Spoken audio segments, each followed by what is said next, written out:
Yeah, so really interestingly, as you say, today's been an issue of finance. The Chancellor trying to make the argument, essentially, Michelle, overall, that this massive effort that's going to have to be made to meet all these climate change ambitions that political leaders get set out needs money. And that money cannot simply come from the state. It simply cannot just involve the efforts of individuals, but private companies too.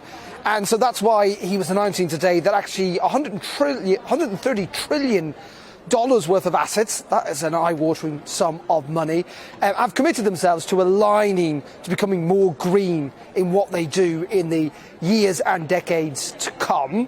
He's also really interestingly and somewhat controversially as well talking about legally potentially forcing companies to set out how they are becoming more environmentally friendly. Many suggest that is a step too far for the government. Many will also say that is going to put extra burdens, bureaucracy on private businesses, and those costs will get passed on to consumers.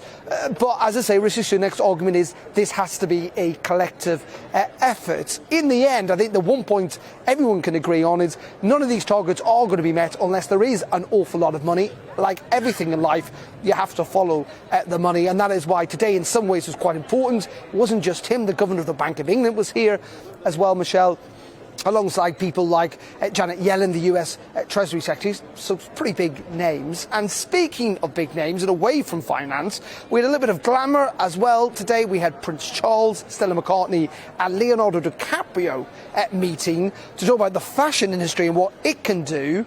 Now, fashion actually does contribute quite a lot to greenhouse gases in the way that clothes are made in various parts of the world, and also how disposable they are. We've all got used to kind of actually not necessarily mending clothes, but simply going out and buying new ones. And the effort that they were trying to make essentially was to try and make us as individuals conscious that maybe we should just wear clothes a bit more often rather than immediately go out and buy them, but also making the industry recycle and reuse and refashion clothes that they've not currently done in the past. Interesting.